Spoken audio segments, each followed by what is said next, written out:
میں کہتی ہوں کہ اس اسکول کے زمانے میں میں اتنا کچھ پڑھ چکی تھی جتنا کہ رکن جماعت حضرات نے بھی نہیں پڑھا ہوگا، سارا لٹریچر پڑھ چکی تھی. پھر اس کے بعد ہمارے گھر میں جو چیزیں آتی تھی، رسائل اور جرائد، ماہنامے، اخبارات وغیرہ، ان کی بھی ایک لمبی تفصیل تھی. ترجمان القرآن، چراغ راہ، آئین، ایشیا، چٹان، پھر اس کے بعد یہ ابو منگاتے تھے. پھر اس کا امی کی طرف سے آتا تھا زیب النساء، خور، اخبار جہاں، اخبار خواتین، اور فلاں ناول تو فلاں ناول، یہ سب بھی آتا تھا، یہ سب بھی پڑھتے تھے. اور ابو نے ہم بچوں کے لیے لگا رکھا تھا کئی تعلیم و تربیت، نونہال، اردو ڈائجسٹ، اور نور، اور بچوں کی دنیا، یس بچوں کی دنیا، اور نور. اس کے مدیرہ ہیں جو بول رہی ہیں. ہاں آتا تھا، بالکل آتا تھا بچوں کی دنیا. اور ضرور بڑی اچھی بات ہے کہ آپ لوگوں تک بچوں کا ادب اس طرح سے یہ سب کچھ آتا تھا. اور ہم سب کچھ پڑھ کر کے جیسے مرد میدان ہوتا ہے نا، پشتوں کے پشتے لگاتا ہے، اسی طرح ہم کتابوں کے پشتوں کے پشتے، ہمیں کوئی فرق نہیں پڑا، ہم بہت کچھ پڑھ جاتے تھے کسی دیوانے میں. اور یہ صرف میں نہیں ہوتی تھی بلکہ ہم سب بہن بھائی اسی افراتفری میں، اسی ہنگامی، اسی میں رہتے تھے. ابو نے بہت چاہا کہ بھائی کسی دن وہ ہمارے ہاتھ میں کوئی کتاب دیکھیں، اب انہیں لگے کہ بھائی یہ نہیں ان کو پڑھنا چاہیے. وہ کہہ رہے بھائی وہ دیکھو وہ تنقیحات تو پڑھ لو ذرا، یا یہ ذرا تفہیمات، وہ دیکھو تم نے 2 جلدیں پڑھی تھی اسی لیے آ گئی، وہ تو پڑھ لو ذرا. ہم نے رات نہیں ہوئی کہ وہ بھی ختم کر کے ڈال دی، یہ بھی لائی ہے وہ بھی ختم کر کے ڈال دی، سب کچھ ختم کر کے ڈال دیا. اور اس کے بعد وہ پڑھا جو ہمارا دل چاہ رہا تھا. اب ابو نے بھی کچھ نہیں بولنا تھا. بھائی پوری جماعت لگ جاتی لکھنے لکھانے پر، وہ اتنا نہ پروڈیوس کر سکتے جتنا ہم پڑھ کر کے ایک طرف ڈال دیتے تھے، تو آخر بندہ لکھنے والا بھی کیا ہے. تو اس طریقے سے ہمیں بہت کچھ پڑھنے کو، کوئی ریسٹرکشن بھی نہیں تھی. ابو یہ کہتے تھے، امی یہ کہتی تھی کہ جو فحش، جو چیز تم اپنے والد سے بات کرنے میں شیئر نہ کر سکو، یا اپنے بھائیوں سے یہ نہ کہہ سکو کہ بھائی جان یہ پڑھیں، بس وہ مت پڑھنا، باقی جو تمہارا دل چاہے پڑھو. تو ہم ظاہر ہے شروع سے ہی ہم سمجھ گئے تھے کہ ہمیں کیا نہیں پڑھنا چاہیے، جس کے بارے میں ہم ابو کو نہ بتا سکیں کہ ابو میں نے فلاں کتاب پڑھی تھی.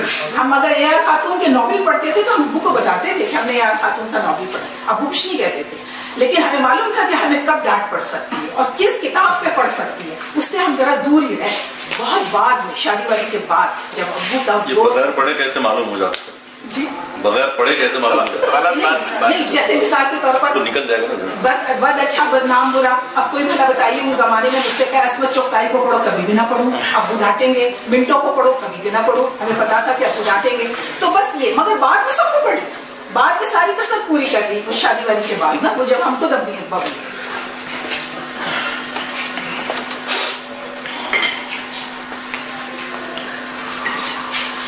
سہیل صاحب آئے ہیں تو آپ ان سے مل لیجیے گا. میں صرف یہ کہنا چاہتی ہوں، بالکل میں، اگر آپ چاہیں تو ان سے ان کے پاس بھی جا سکتے. جی ضرور. اچھا، مطالعے کو باضابطہ بنانے کی ابو نے کوشش کی اور اس کی وجہ سے ایک حد تک مطالعہ باضابطہ ہو گیا تھا. میں جس زمانے میں بطول میں لکھا، میں نے جسارت سے لکھا. میں نے نور سے، نور بھی لکھا تھا، نور تھا جی، نور ہے نا. نور میں میری پہلی کہانی چھپی تھی پھول کی فریاد. اس وقت میری عمر ایسی رہی ہوگی 11-12 سال. جب وہ کہانی چھپی تو امی ابو نے تو بڑی شاباشی دی اور بھائیوں نے بڑے مذاق اڑایا، لو پھول بھی کوئی فریاد کرتا ہے، پھر وہ پھول توڑ کر ہے، پھول ذرا تم فریاد تو کرنا. یعنی سارا دن میرا مذاق کرتا رہا. لیکن امی نے کہا تم اپنے بھائیوں کی مت سنو، اب تم جس طرح لکھ رہی ہو لکھتی ہو. پھر اس کے بعد میں لکھتی رہی. میرا انشائیہ، پھر اس کے بعد انشائیہ اور مضامین جسارت میں چھپنے لگے. اس کے بعد میرا افسانہ جو تھے ابتدائی افسانے بطول میں چھپنے لگے. اور اس طرح سے پھر میری جو گاڑی چلی ہے تو یہ گاڑی پھر چلتی ہی چلتی ہے اور آج تک یہی سلسلہ ہے. میرے مطالعے کو باضابطہ رکھنے میں ایک تو میرے ابو کی کوششیں تھیں کہ بھائی ان سے ہم ڈرتے تھے، اور دوسرا ایک تھے ڈاکٹر پروفیسر فروغ احمد صاحب تھے. میں ان سے صرف ایک ہی دفعہ ملی تھی، لاہور میں وہ ہوتے تھے، جماعت اسلامی سے ان کا تعلق تھا. جب میں بطول میں لکھتی تھی تو سلمہ آپا نے مجھ سے یہ کہا کہ آپ کی غزلوں میں تھوڑی تصحیح کی ضرورت ہے، تو ہم آپ فروغ صاحب سے رابطہ کریں. تو میں نے فروغ صاحب سے رابطہ کیا, پھر میں ان سے رابطے میں آ گئی. پھر ہم میری خط و کتابت ان کے ساتھ رہی ہے کئی سال, 15-20 سال. لیکن اس دوران میں وہ ایک تو میری اصلاح وغیرہ کرتے تھے, لیکن جس چیز کی طرف وہ دیکھتے تھے کہ اس کو کتابوں کا بہت شوق ہے, تو وہ مجھے کتابیں سجیسٹ کرتے تھے. وہ کہتے تھے آپ نے فلاں کتاب پڑھی, نہیں پڑھی پڑھیں, آپ نے فلاں پڑھی, اگر نہیں پڑھی تو کیا پڑھا, پڑھیں. تو وہ خود اقبالیات کے آدمی تھے. اس طرح سے انہوں نے مجھے اقبالیات سے جوڑ دیا. مجھے اقبال اور اقبالیات کے حوالے سے مضامین لکھنے اور پڑھنے کا پھر ادھر سے بہت زیادہ ذوق اور شوق ہو گیا. اس کے علاوہ پھر میری اگر کسی نے مجھے ضابطے میں رکھا ہے تو پھر وہ میری یونیورسٹی کے اساتذہ ہیں. یونیورسٹی میں ڈاکٹر علی محسن صدیقی صاحب ہوئے, صابر صاحب ہوئے, ڈاکٹر نثار ہوئے, ڈاکٹر معراج ہوئے, ڈاکٹر حسن قاسم مراد ہوئے. یہ بڑے اچھے اساتذہ. اس میں سے جتنے بھی گزر گئے اللہ تعالیٰ ان کی قدروں کو کشادہ کرے اور جنت کے باغوں میں سے ایک باغ بنائے. انہوں نے ہمیں ایک بڑے طریقے کے ساتھ, ہم لوگ جب لائبریری سے کتابیں ایشو کر کے لاتے تھے تو وہ ہم دیکھتے رہتے تھے کہ اس کے ہاتھ میں کون سی کتاب ہے, اور وہ کتاب پھر کھڑے کھڑے ہمیں 5 منٹ کا لیکچر مل جاتا تھا. یہ کتاب تم پڑھ رہی ہو, یہ سرکاری ذرائع سے لکھوائی گئی کتاب ہے, تمہیں آزادانہ اس میں اس کا پوائنٹ آف ویو نہیں ملے گا, لہٰذا اس برٹش ہسٹورین کو پڑھنے کے ساتھ ساتھ پھر تم نے اس رشین ہسٹورین کو بھی پڑھنا ہے, لینزوسکی کو بھی پڑھنا ہے. تو ہم نے پھر اس کو بھی پڑھنا ہے اور پھر اس کو بھی پڑھنا ہے, اور پھر اس پر یعنی انہوں نے ہمیں بھٹکنے نہیں دیا. اس حوالے سے یہی وجہ ہے کہ مسلکی تحریروں کی طرف مزاج نہیں گیا. مزاج جو گیا وہ یہ کہ بھائی صرف یہ دیکھا جائے کہ حقیقت کیا ہے, حقیقت جو ہے بس آپ وہ بیان کریں.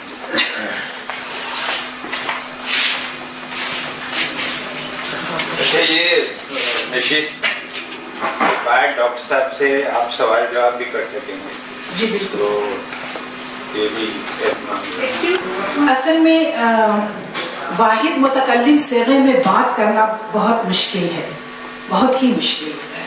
یعنی یہ تو ایسے ہی ہے کہ آپ کہیں کہ پانی میں سے گزرو اور آپ یہ کہیں کہ بھیگو بھی نہیں. تو اب میں کی تکرار بھی ہو, میں نے یہ کیا, میں نے وہ کیا, یہ بھی ہو, اور بندے کا نفس موٹا نہ ہو, یا وہ تھوڑے سے تکبر میں مبتلا نہ ہو جائے تھوڑی دیر کے لیے صحیح, وہ ہلاکت خیز ہوتی ہے یہ بات. تو یہ میرے لیے تو بہت مشکل تھا.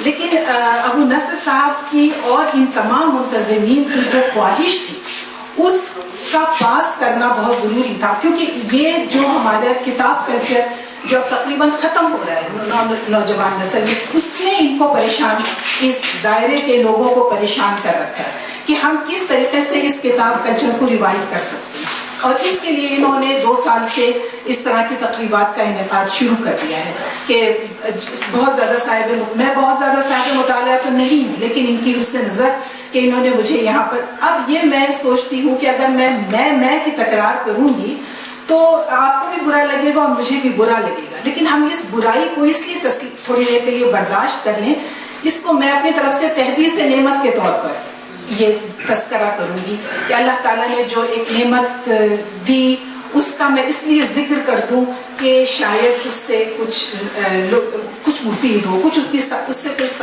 سماج کے اندر کوئی بہتری کی کوئی امید ہو سکے.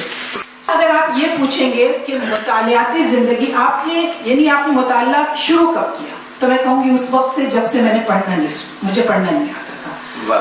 اب یہ بات بالکل ایک عجیب سی ہے کہ بھئی جب آپ کو پڑھنا نہیں آتا تھا تو آپ نے مطالعہ کیسے شروع کیا؟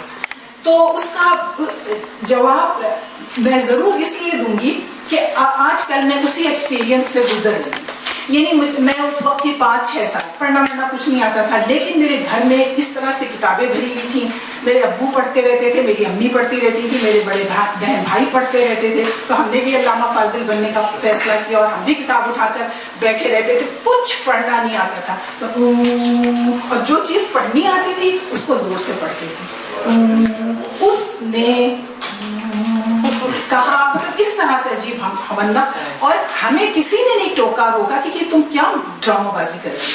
ہمیں بالکل پڑھنے دیا گیا, بڑے خوشی سے. ہم کچھ بھی نہیں پڑھتے تھے. میں اس واقعے کا تذکرہ شاید نہ کرتی, لیکن آج کل میرا پوتا جس کی عمر ایسے ہی ہے 5-6 سال, اور وہ میرے ساتھ ہی سوتا ہے, اور میں بھی پڑھتی رہتی ہوں, وہ بھی پڑھتا رہتا. اسے بھی کچھ نہیں پڑھنا آتا. وہ بھی کتاب اٹھا لے گا, پتہ نہیں کون سی انگلش کی موٹی اٹھا لے گا, کرتا رہے گا, دس